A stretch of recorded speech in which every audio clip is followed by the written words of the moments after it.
পারস্য উপসাগরে হরমুজ প্রণালীর নিয়ন্ত্রণ নিয়ে সরাসরি ক্ষেপণাস্ত্র যুদ্ধে জড়িয়ে পড়েছে যুক্তরাষ্ট্র ও ইরান। কুয়েত ও বাহরাইনে মার্কিন সামরিক ঘাঁটি লক্ষ্য করে ইরানের চালানো রাতভর হামলায় কুয়েত আন্তর্জাতিক বিমানবন্দরে এক ভারতীয় নাগরিক নিহত এবং ৬০ জনেরও বেশি মানুষ আহত হয়েছেন।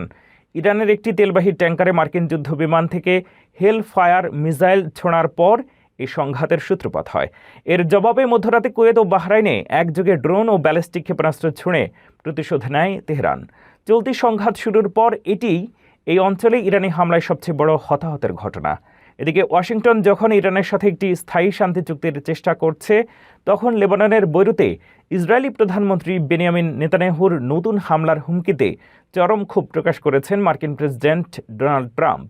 উত্তেজনা প্রশমনে যুক্তরাষ্ট্রেই ইসরায়েল এবং লেবাননের মধ্যে জরুরি বৈঠক অনুষ্ঠিত হওয়ার কথা রয়েছে।